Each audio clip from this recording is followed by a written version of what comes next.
You know, what if I told you that on one single day, the entire bigger is better philosophy that has driven AI for years just came crashing down?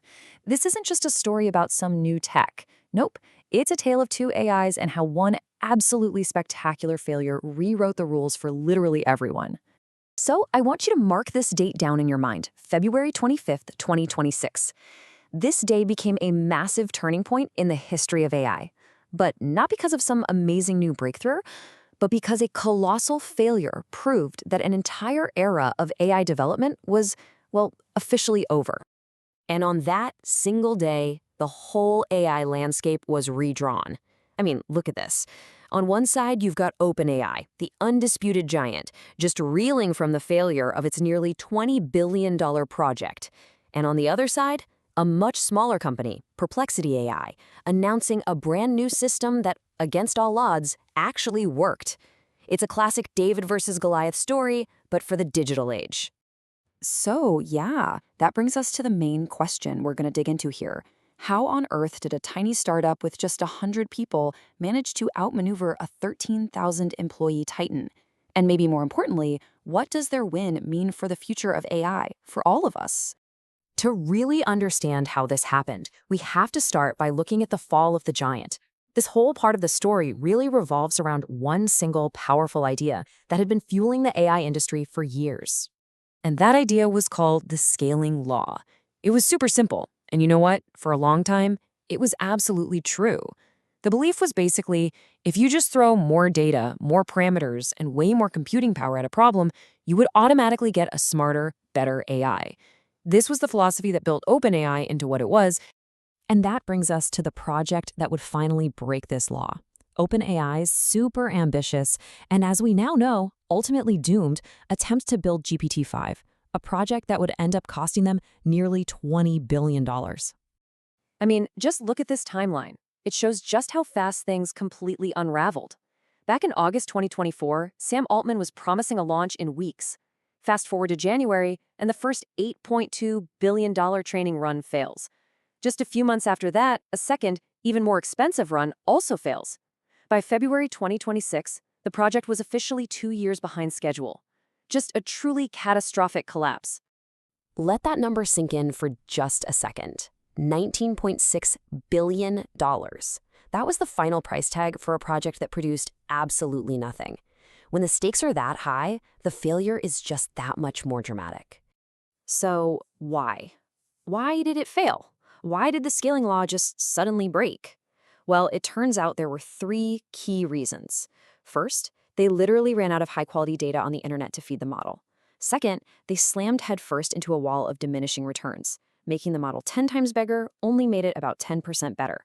And finally, the model started to overfit, which basically means it was just memorizing its training data instead of actually learning how to reason. And hey, it wasn't just critics saying this. Sam Altman himself admitted it. This quote really says it all. "We thought we could just scale up. We were wrong." He went on to declare that the era of pre-training scaling was officially over. The king had basically just abdicated the throne. Okay, so now let's flip the coin and look at the other side of this story. While OpenAI was betting everything on one single giant model, the underdog, Perplexity, was playing a completely different game with 19 of them. And this right here is the crucial difference. Perplexity Computer isn't a single AI model, it's a whole system. Instead of trying to build one master of all trades, they built a team of specialists. So how does it work? Well, at its heart is something they call a reasoning engine. Think of it like a brilliant project manager.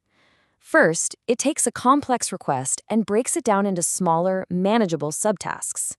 Then, for each of those little tasks, it picks the perfect, specialized AI model for that specific job. And finally, it orchestrates all 19 models, making them work together seamlessly. And you can see this focus on being practical in their critical sandbox feature. All the code that the AI generates runs in this isolated, safe environment, not on your personal computer. This was a direct lesson they learned from a competitor's disastrous bug that actually deleted user files. And it's a feature that builds some really essential trust. But what can it actually do? Okay, let's look at a real-world example. A user gives it this prompt: build a complete web application, a to-do list that syncs up with Google Calendar. This is not a simple request, not by a long shot. And here's how Perplexity Computer handles it.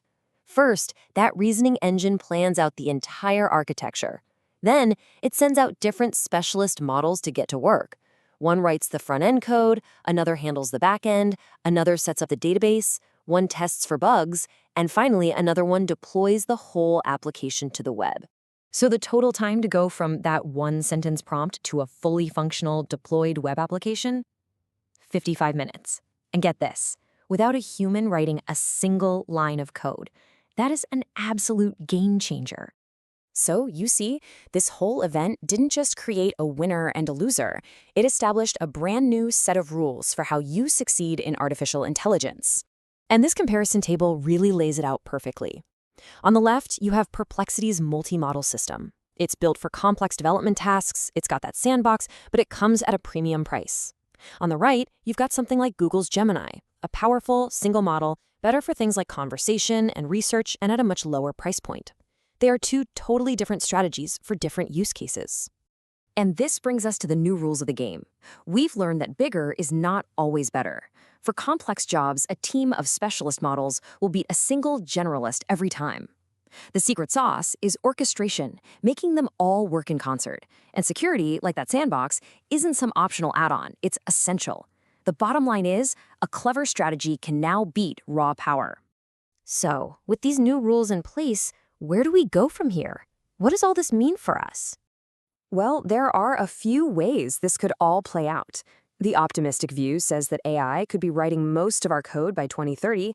The pessimistic view is that it just proves to be too costly and complex. But really, the most realistic scenario is probably that AI becomes a standard tool that augments human programmers, making them way faster and way more powerful. And that, of course, leads to the big question. Are programmers going to be replaced? The short answer is no, but the role is definitely going to change. The focus is going to shift away from the tedious job of writing individual lines of code and more toward the creative, high-level task of designing the overall systems.